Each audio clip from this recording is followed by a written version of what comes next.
Okay, so in B2B marketing, there's this one huge mistake that quietly sinks so many go-to-market strategies before they even get off the ground. And it's all about getting the sequence wrong. Today, we're going to dig into why figuring out your ideal customer profile, your ICP, isn't just a step, it is the step we'll absolutely have to nail before you even whisper the word channels. Let's jump in. So, if you're an early stage founder, a marketing leader, heck, anyone trying to grow a B2B company, this question is going to sound very familiar. It's the one that pops into your head at 2 a.m., right? There's just this massive pressure to do something, to start marketing, and picking a channel feels like, the most tangible, actionable first move you can make. But here's the tough love. Asking this question first? It's a total trap. I mean, everyone does it, but it's the absolute wrong place to begin. Why? Because you're skipping the most important part, and you end up building your entire strategy on a foundation of, well, sand. All right, so let's get into our first section here, the wrong first question. See, the problem is this clash between execution and strategy. When you jump straight to channels, you're kicking off this really dangerous domino effect that is just so hard to come back from. So what's this actually look like in the real world? Well, a team picks a hot channel, right? Let's say LinkedIn ads. Then they kind of work backward, trying to jam a customer profile into what works on that platform. And when the results, surprise, surprise, are a letdown, what happens? Oh, you know what happens. Everyone points fingers at the ads, the copy, the tactics, anything but the real problem, which was that the whole thing was built on a shaky foundation from day one. And this quote just nails it. Channels don't fail first. Clarity does. Think about it. It is so easy to blame LinkedIn, to say SEO is broken, but a channel, it's just a megaphone. If your message is a muddled mess, all that channel does is blast that messy message out to a bigger audience.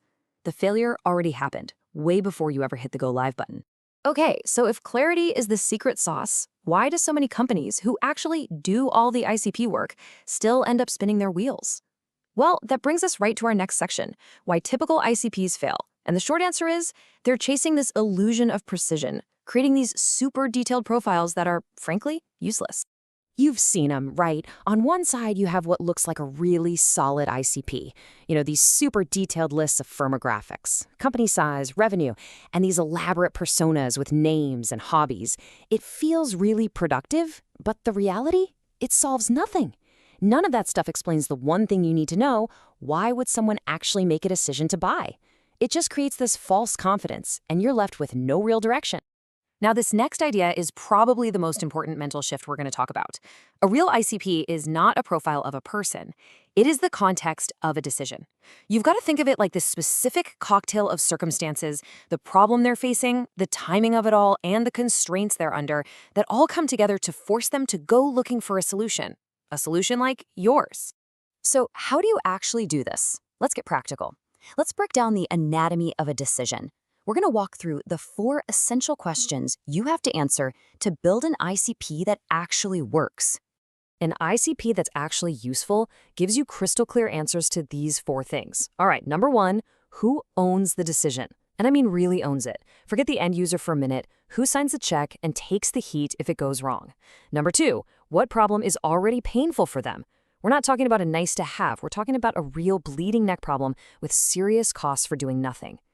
3, what stage are they in? Do they even know they have this problem, or are they already comparing you against 3 competitors?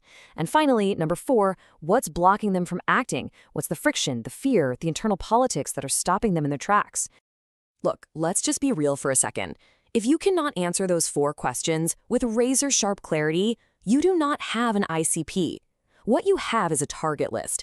It's just a wish list of companies you would like to sell to, without any deep understanding of why on earth they would ever actually buy from you. And this brings us to a really powerful, kind of counterintuitive idea for getting focused. Clarity through subtraction. See, building a great ICP isn't just about deciding who you're for. It's about being absolutely ruthless in deciding who you are not for. The real power comes from saying no. Okay, think about any B2B deal. You're almost always juggling at least 3 different people. First, you've got the buyer, the person with the budget who holds the purse strings. Then there's the user, who is in the trenches with your product every day. And finally, you have the victim. This is the person who is really, truly feeling the pain of the problem you solve. Now, where most marketing goes wrong is trying to talk to all 3 at once.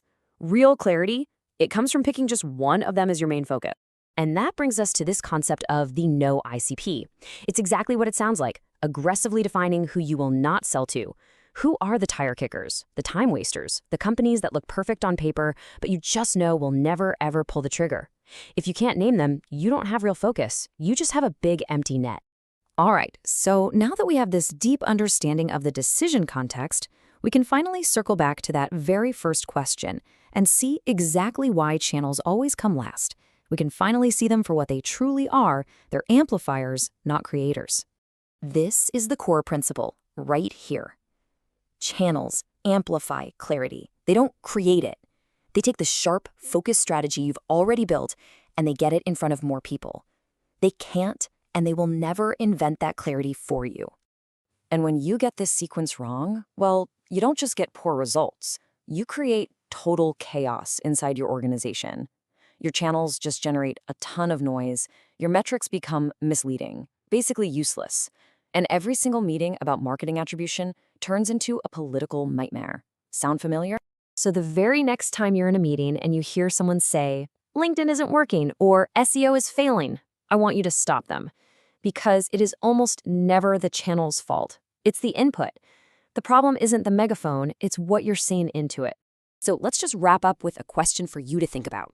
Have your own efforts to define an ICP ever felt, I don't know, kind of abstract or circular? Like you're just going through the motions in a workshop, but it never leads to any real change in what you do? If you're nodding along, well, now you know why. So what's the takeaway here? It's pretty simple, really. Stop defining people, start defining decisions. Get laser focused on the problem, the timing, and the constraints that force a purchase. And to help you actually put this into practice like right now, we've linked a free ICP clarity framework in the description below. It'll walk you through this exact process step by step to give you that real decision clarity, not just another useless persona document. Thanks for watching.